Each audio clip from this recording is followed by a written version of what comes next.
উপমহাদেশের মধ্যে আমার উস্তাদ দুই তিনজনের মধ্যে বলে একজন। তুই উপমহাদেশে গেছিলি, তুই পাকিস্তানে, ইন্ডিয়াতে, তুই জানোস?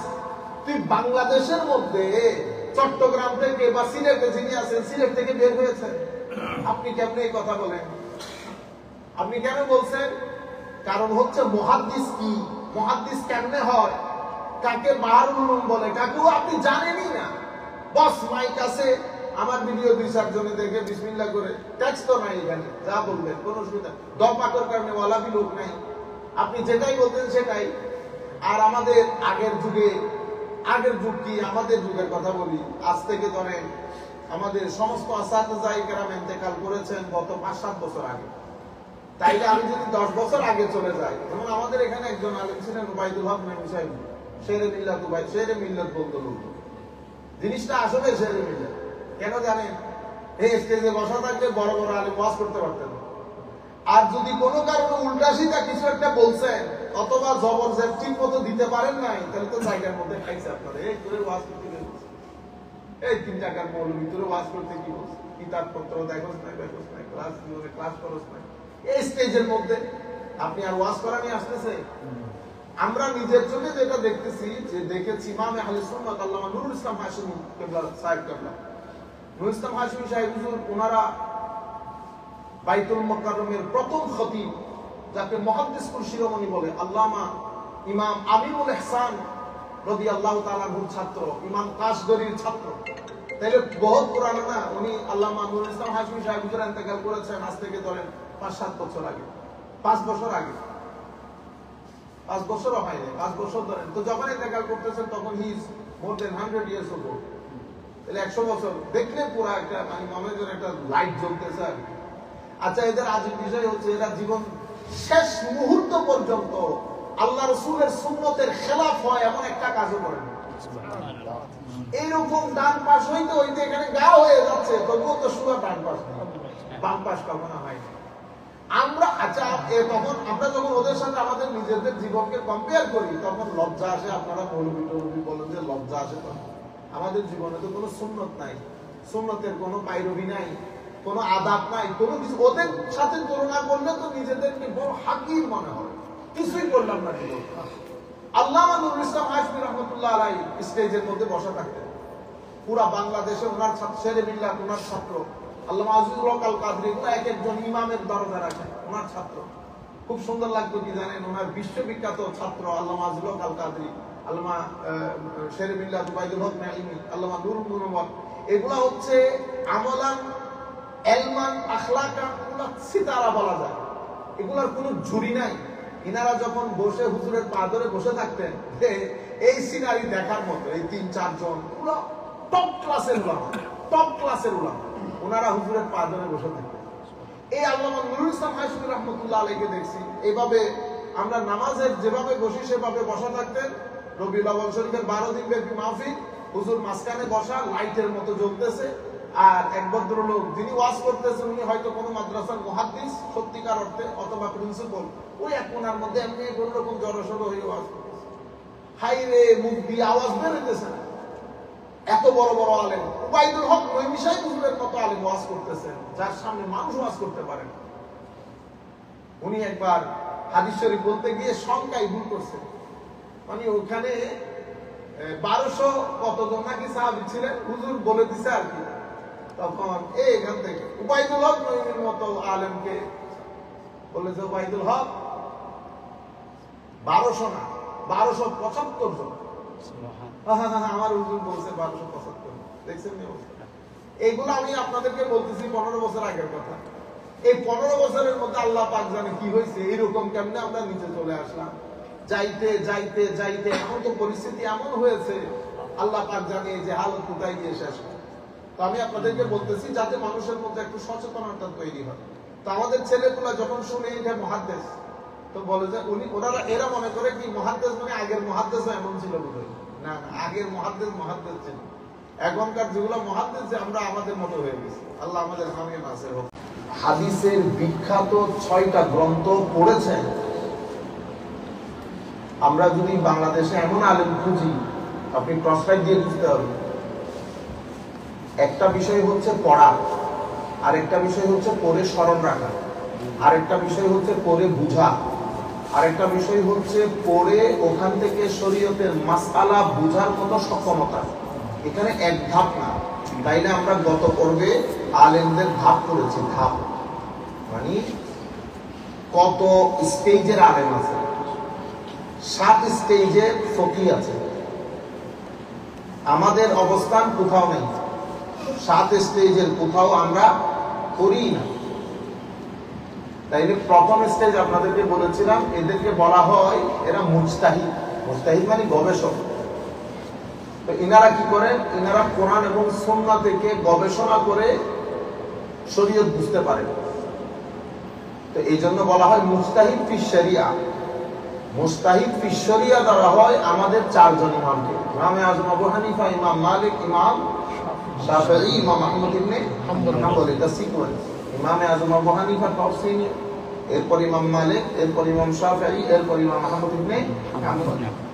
তাই ইমামে আযম আবু হানিফা রাদিয়াল্লাহু তাআলা আনহুর নাতি ছাত্র হচ্ছেন ইমাম শাফিঈ। নাতি ছাত্র, নাতি ছাত্র মানে ছাত্রের ছাত্র, আমরা এটাকে বলি নাতি ছাত্র। তাইলে ইমাম শাফিঈ রাদিয়াল্লাহু তাআলা আনহু যার কাছে পড়েছেন উনি ইমামে আযমের টপ ছাত্র। আবার ইমাম আহমদ ইবনে হাম্বল ইমাম শাফিঈর ছাত্র, ইমাম শাফিঈ আবার ইমাম মালিকেরও ছাত্র। তাইলে এখানে শিক্ষক ছাত্রের একটা বিষয় আছে। ইনারা হচ্ছেন top senior scholars of the Muslim উম্মাহ। ওনাদেরকে বলা হয় মুজতাহিদ ফি শরিয়া। এরপরে মুজতাহিদ ফিল মাযাহিব। যেমন ইমামে আযমের ছাত্রের মধ্যে কিছু ছাত্র এমন আছে যারা ইমামে আযমের না বলা কথাগুলো বলতে পেরেছেন, ইমামে আযমের দেওয়া উসুলের উপর ভিত্তি করে এমন অসংখ্য জায়গায় ফতোয়া দিয়েছেন যে ব্যাপারে ইমামে আযম কথা বলেন নাই, অথবা ইমামে আযমের উসুলের উপর, মূলনীতির উপর ভিত্তি করে কিছু কথা বলেছেন যেটা নিজের উস্তাদের সাথে একমত হয় নাই, দ্বিমত হয়েছে, কিন্তু ওনাদের কথাই পরবর্তী যুগের আইম্মায়ে কেরাম কবুল করেছেন। আপনারা বুঝতে পেরেছেন? যেমন কুরবানি। কুরবানি ইমামে আযম আবু হানিফা রাদিয়াল্লাহু তাআলা আনহুর মতে ওয়াজিব নয়, সাহেব আইন মতে ইমামে আযমের 2 সিনিয়র ছাত্রের মতে ওয়াজিব। এটার উপর ভিত্তি করে মাযহাবের মধ্যে ফতোয়া হয়েছে কুরবানি করা ওয়াজিব। এভাবে অসংখ্য ফতোয়া। ওনারা হচ্ছেন মুজতাহিদ ফিল মাযাহিব। এভাবে করতে করতে 7টা তবাকা আছে। তবাকা, এই 7 তবকার মধ্যে আমাদের একটা বিখ্যাত কিতাব আছে ফতোয়ায়ে শামিল। এই ফতোয়ায়ে শামিল যিনি রাইটার ইবনে আবিদিন শামী রাদিয়াল্লাহু তাআলা আনহু, অথবা আমাদের মাদ্রাসার মধ্যে মাস্টার্সের ক্লাসে অথবা ফাজি তথা অনার্স সেকেন্ড থার্ড ইয়ারে একটা কিতাব পড়ানো হয়, বিখ্যাত কিতাব ইসলামিক জুরিসপ্রুডেন্সের উপর। এটাকে আমরা বলি কিতাবুল হিদায়াহ। কিতাবুল হিদায়াহ ইমাম মারগেনানী রাদিয়াল্লাহু তাআলা আনহু বিশ্ববিখ্যাত মুফতি। কিন্তু আপনি যদি তবকার ক্ষেত্রে যান, স্টেজ কোন তবকার আলেম, উনি 6th অথবা 5th গ্রেডের আলেম।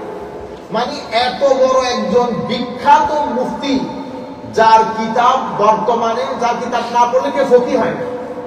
তো সেই ব্যক্তিও 5th অথবা বলা হয়েছে 5th তবকার মুফতি।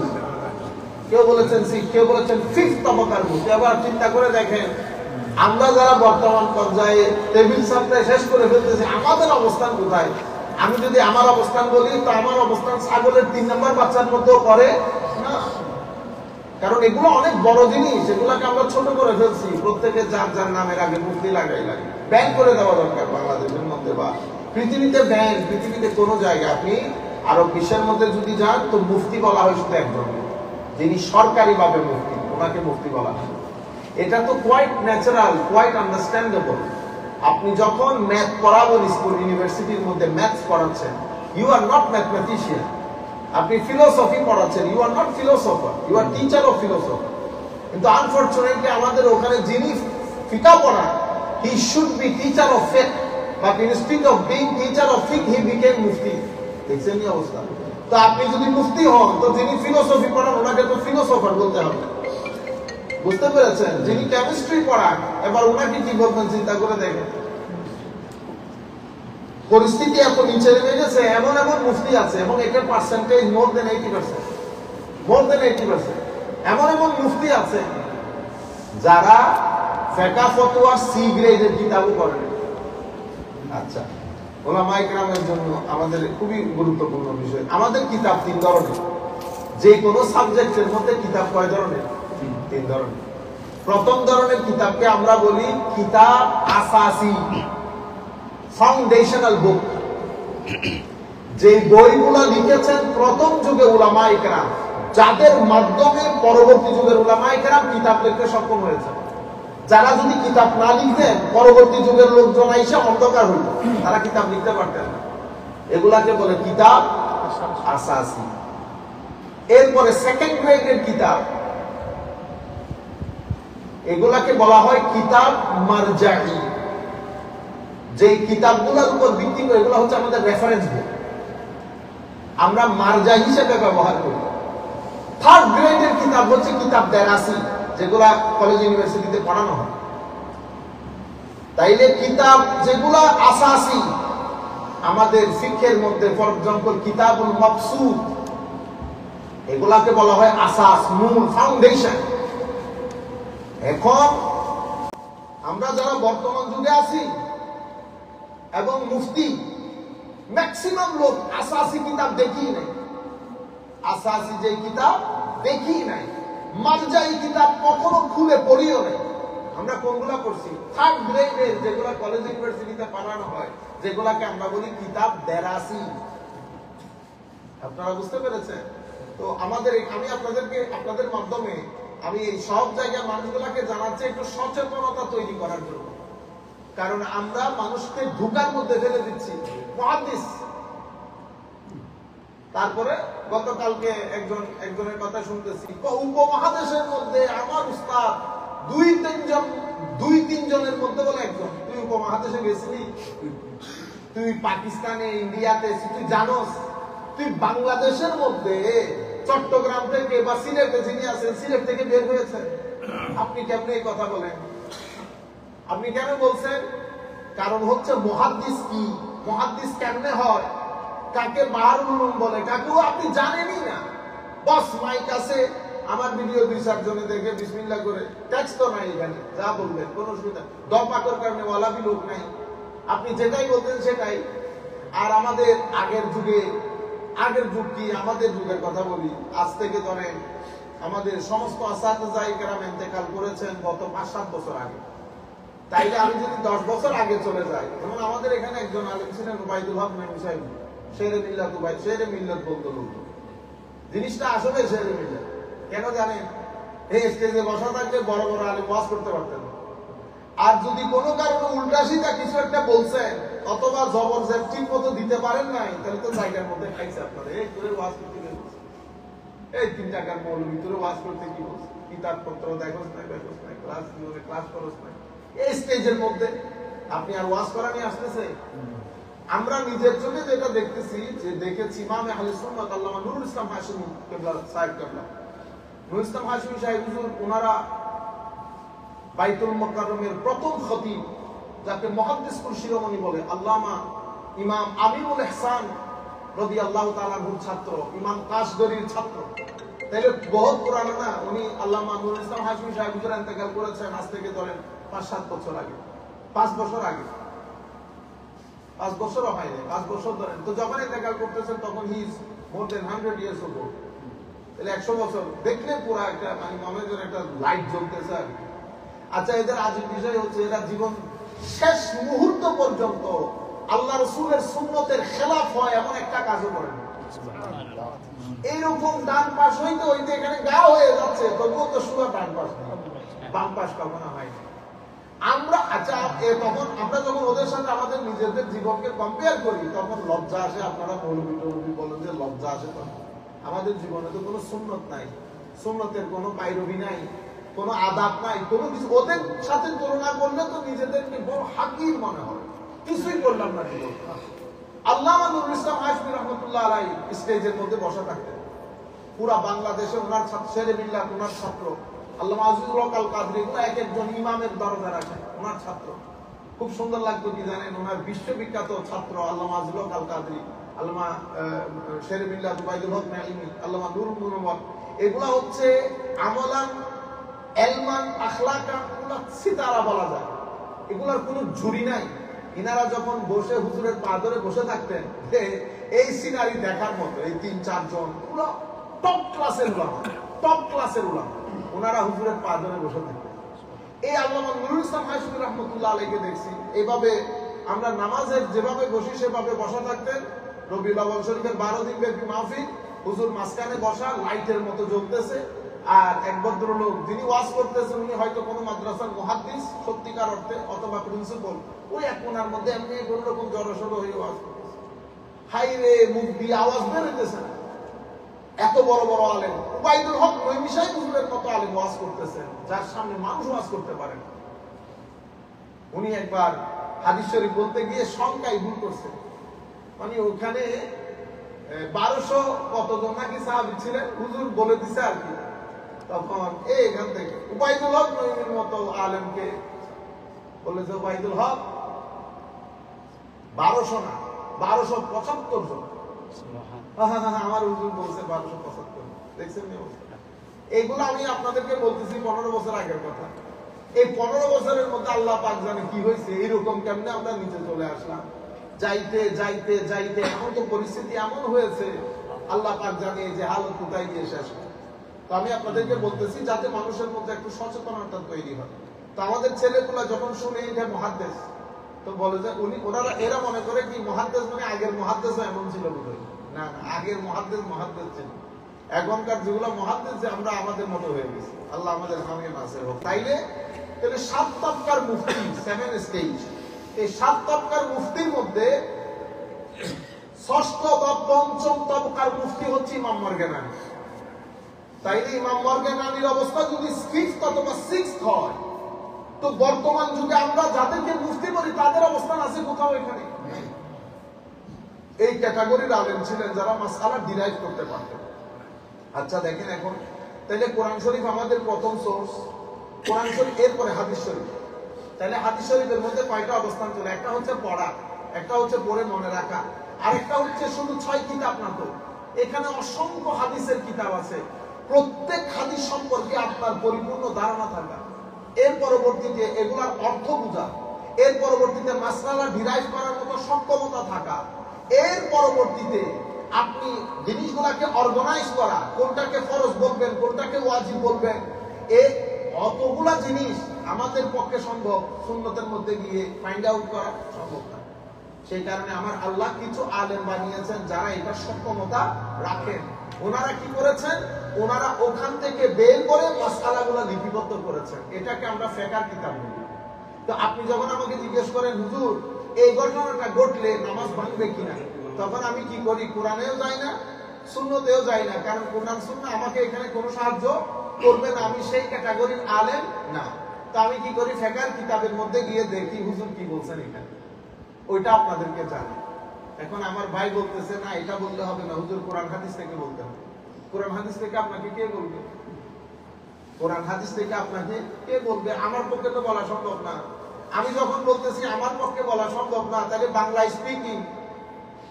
স্পিকিং কোন আলেম যদি বলে সক্ষম, আমি তো ওনার সাথে দেখা করতে হবে। বুঝতে পেরেছেন? সেই কারণে আমাদের এখানে সোর্স 3টা, একটা কোরআন, একটা সুন্নাহ আর একটা উলামা, স্কলার্স। তাহলে কোরআনে না পাইলে সুন্নতে রাসূল, সুন্নতে রাসূলে না পাইলে কোথায় যাব? আলেমদের অভিমত। আলেমদের অভিমত এটা 2 প্রকার, ইজমা, কিয়াস। ইজমা, তাহলে অল টুগেদার সোর্স হয়ে গেছে 4টা, কোরআন, সুন্নাহ, ইজমা, কিয়াস। ইজমা এবং কিয়াস দুইটা ডিল করে যারা উলামা। তাহলে ইজমা কখন হয়? যখন একজনের অপিনিয়ন সবাই গ্রহণ করে, সেটাকে আমরা বলি ইজমা।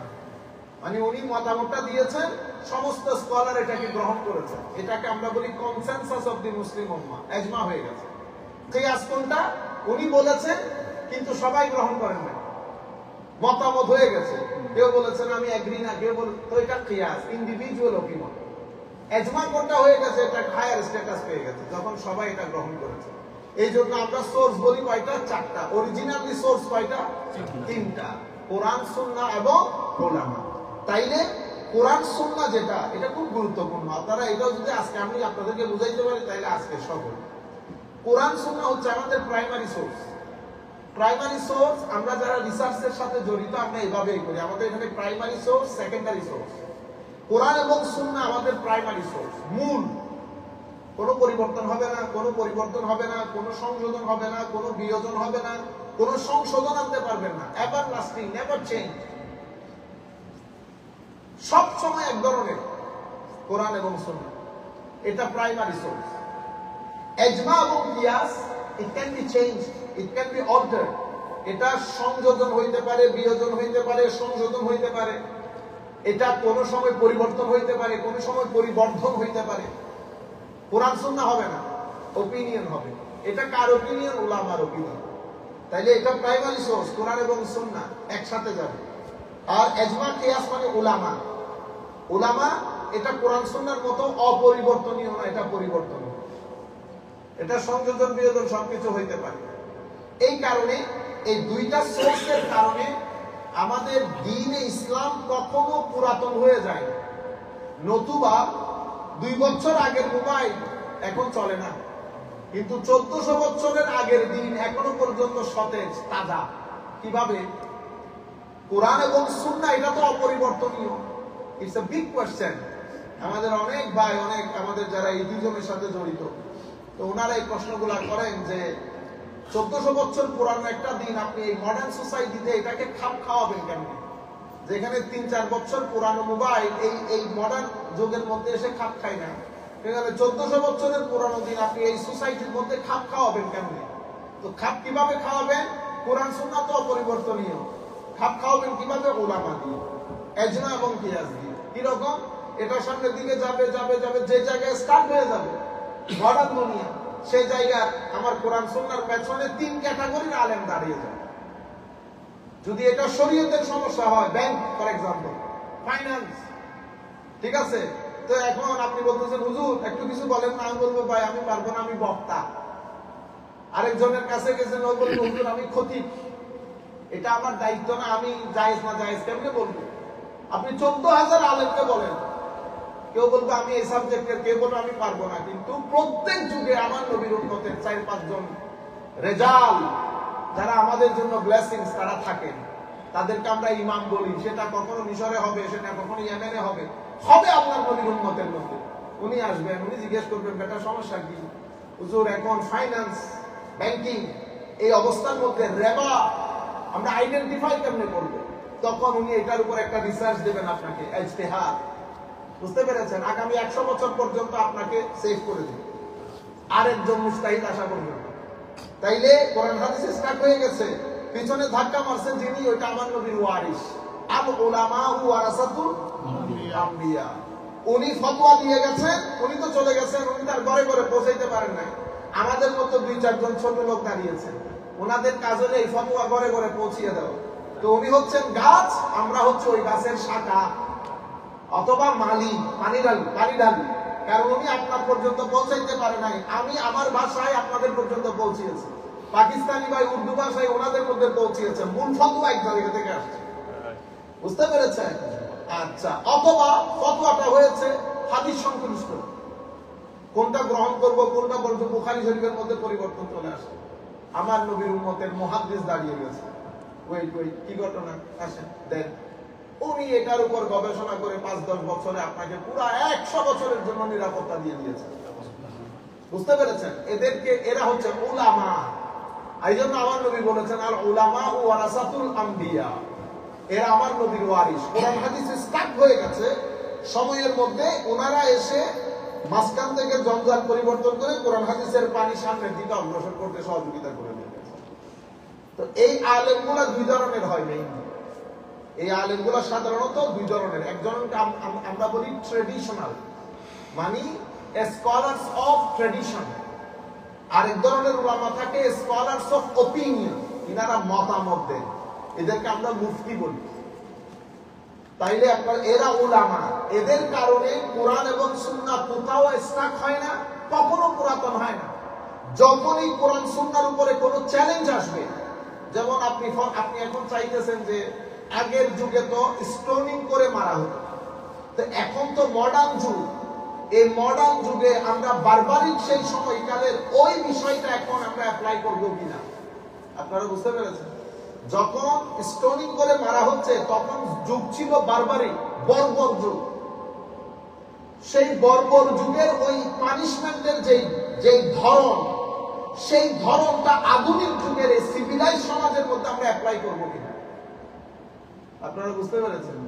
পানিশমেন্ট অ্যাপ্লাই করব, কিন্তু এই ধরনটা অ্যাপ্লাই করবো কিনা এটা আমি ফতোয়া দিতে পারবো? আমি যখন বলতেছি আমি পারবো না, তো বাংলাদেশে বাংলা স্পিকিং আমার বয়সে খুব কম সংখ্যক লোক বলতে পারবে পারবে। তাইলে এই ধরনের ফতোয়া দেওয়ার লোক আল্লাহর জমিনের মধ্যে আছে সংখ্যায় কম, সংখ্যায় কম। যেমন সিরিয়ার ডক্টর শেখ সাইদ রামাদান আল বুতি, যাকে যুগের ইমাম গাজালি বলতেন। সন্ত্রাসীরা যাকে এরকম দর্শ দেওয়ার সময় এই মসজিদের সুরিয়ার জামে মসজিদের মধ্যে গুলি করে মেরে ফেলেছে আমাদের মুসলমানদের, হ্যাঁ, বড় বড় মুসলমানরা। শেখ সাইদ রামাদান আল বুতি রাহমাতুল্লাহি আলাইহি ওয়া নাফা'না বিউলুমিহি ফিদ দারাইন। এই ধরনের বড় উলামা সোসাইটির মধ্যে দান করেছেন। যেমন কিছুদিন আগে আমাদের এখানে করোনা গেছে, করোনার মধ্যে আমি রোজা রাখবো কিনা এই ফতোয়া আমরা দিতে পারবো? পারবো না। তো এটা ফতোয়া উঠেছে মিশরে আল আজহার ইউনিভার্সিটিতে। সমস্ত উলামায়ে কেরাম বসছেন, বিশেষ করে আজহারের মুফতি ডক্টর আমার শ্রদ্ধাভাজন শেখ মাওলাই করিম হুজুরের জিন্দেগির মধ্যে লাখো কোটি বরকত দান করুন, আল্লাহ দীর্ঘজীবী করুন। যুগের ইমাম শাফঈ বলা হয় ডক্টর শেখ আলী জুমা, উনি বসছেন। বড় বড় মিশরের ডাক্তাররা বসছে। ডাক্তাররা হুজুরকে বুঝাইছেন যে করোনা কালীন কেউ যদি রোজা রাখে শরীরের মধ্যে কি কি ঘটনা ঘটার সম্ভাবনা আছে। তো এটাকে এমবিবিএস ডাক্তারে বুঝাইছে হুজুরে না, মিশরের যারা টপ ক্লাসের ডক্টর, যাদেরকে ওই সাবজেক্টের রেফারেন্স হিসেবে মনে করা হয়, আপনি আমি বললে এটা ধর্তব্য হবে, কেউ কনসিডার করবে। তা আমাদের দেশের ফতোয়া সবাই দিয়ে দিচ্ছে, আমি ফতোয়া দিতেছি। ডাক্তাররা বলছেন এটার উপর ঐক্যমত্য হয়েছে, অন্যান্য ডক্টররা লিপিবদ্ধ হয়েছে। এই ডাক্তার যা বলেছেন এটা প্রথমে কি আসছিল, সব ডাক্তার অ্যাকসেপ্ট করেছে, কি হয়ে গেছে এখন কি ইজমা হয়ে গেছে। এরপরে ডক্টর আলী জুমা ওনার ফতোয়াটা, যেহেতু এটা মেডিকেল সায়েন্স সম্পর্কিত, এরপরে ডক্টর আলী জুমা শরীয়তের মধ্যে এসছে। শরীয়তের মধ্যে রোজা না রাখার ক্ষেত্রে কি কি জায়গা আছে, সব জায়গাগুলো একসাথে করে এই ফতোয়ার সাথে কোরিলেট করে তারপরে উনি ফতোয়া ইস্যু করেছেন, পুরো পৃথিবীর বুকে ফতোয়া ছড়িয়েছেন। তাইলে পরিবর্তনীয় পরিস্থিতি আমার ধর্মের সামনে, শরীয়তের সামনে চ্যালেঞ্জ হিসেবে দাঁড়াইতে পারে নাই। তার মাধ্যমে আমার নবীর আলেম, আমার নবীর ওয়ারিসের মাধ্যমে। নতুবা তো এটা চ্যালেঞ্জ হয়ে গেছে যে এই মুহূর্তে রোজা কেমনে রাখবো, করোনার সময়কালীন কেমনে রোজা রাখবো, এটা একটা চ্যালেঞ্জ। সেই চ্যালেঞ্জটা মোকাবেলা করেছে কি আমার নবীর রেখে যাওয়া ওয়ারিস আলেমের সুরতে। এটা কখনো ইমামে আজমের সুরতে থাকে, কখনো ইমাম মুহাম্মদের সুরতে। এভাবে শেষ বয়স পর্যন্ত আমার নবীর ওয়ারিসদের মাধ্যমে এই দিন এভাবে তাজা তরু সতেজ থাকবে। কেউ কোন চ্যালেঞ্জ আমার নবীর ধর্মের দিকে ছুড়ে দিতে পারবে না। যখন যেই ধরনের লোক প্রয়োজন আমার আল্লাহ সেই ধরনের লোক পাঠাবে এবং এই দিন চিন্তা থাকবে। সেজন্য আমার নবী বলেছেন সাল্লাল্লাহু আলাইহি ওয়াসাল্লাম, ইন্নাল, নিশ্চয়ই আল্লাহ তোমাদের জন্য প্রত্যেক শতাব্দীতে একজন মর্দে হক পাঠাবেন। প্রত্যেক শতাব্দীতে মান ইউজাদ্দিদু লাহা দীনাহা, যারা তোমাদের জন্য আমার আল্লাহর এই দ্বীনকে সংস্কার করবে। তাদেরকে আমরা সংস্কারক বলি, মুজাদ্দিদ। মুজাদ্দিদ। তাহলে সেই কারণে কোরআন সুন্নাতের মধ্যে কিছু জিনিস থাকে ডিটেইল, কোরআনের মধ্যে ডিটেইলসটা থাকে সুন্নতের মধ্যে। যেমন আমার আল্লাহ কোরআনে পাকের মধ্যে নামাজ পড়তে বলেছে, কিন্তু আমি নামাজে কি করব, কিভাবে করব, শুরু কেমনে করব, শেষ কেমনে করব, এই বিষয়গুলো কোরআনে পাকের মধ্যে তাফসীলটা আসে না, ইজমালি আসছে। আমরা বলি না ইমানে মুজমাল, বলি না, আরেকটাকে বলি ইমানে মুফাসসাল। হ্যাঁ, তাহলে মুজমাল মানে সংক্ষিপ্ত, মুফাসসাল মানে বিস্তারিত, ডিটেইল।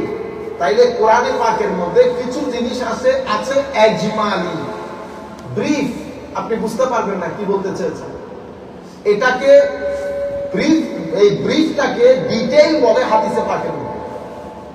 এটা কোরআন এবং হাদিসের মধ্যে সম্পর্ক। কোরআন এবং হাদিসের মধ্যে, কোরআনের এই 3 আয়াতের মধ্যে রমজান সম্পর্কে বলেছেন বিস্তারিত কথা। হাদিসে পাকের মধ্যে হাদিসের বিশাল বড় ভান্ডার থেকে এই মাসলা মাসাইলগুলো নিয়ে উলামায়ে কেরাম ফিকহের কিতাব রেখেছে।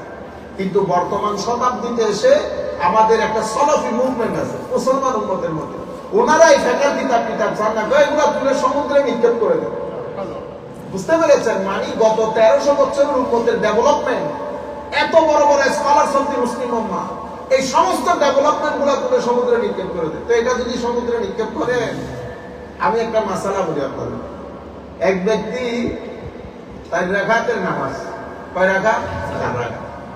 উনি কি করছেন, চতুর্থ রাকাতের মধ্যে আত্তাহিয়াতু করে উঠে গেছেন। মনে করছেন এটা যে চতুর্থ রাকাত, এটা উনি বুঝতে পারেন নাই। উনি উঠছেন, উঠার পরে আলহামদুলিল্লাহ শরীফ করে ফেলছেন, সূরাও করছেন, রুকুর আগে মনে করছে আই খোদা এটা তো আমার চতুর্থ রাকাত ছিল। এখন কি করবেন? কোরআন হাদিসের কোথায় খুঁজবেন এটা? এভাবে আমি আপনাকে শত শত মাসলা জিজ্ঞেস করতে পারবো বিভিন্ন বিষয় সম্পর্কিত। আপনারা বুঝতে পেরেছেন? আমাদের এখানে এখন আমরা যাকাত দেই না, তো যাকাত তো আগে শুধুমাত্র, আগে তো মানুষের অনেক প্রফেশন ছিল না। আমার নবীর যুগে সিম্পল প্রফেশন, কেউ কৃষি কাজে ব্যস্ত, কেউ ব্যবসা বাণিজ্য, টুকটাক ব্যবসা বাণিজ্য করতো। কিন্তু বর্তমানে তো ব্যবসা বাণিজ্যের যুগে একটা বিশাল বড় রিফর্ম হয়েছে, সবচেয়ে বড় ইন্ডাস্ট্রি হয়েছে।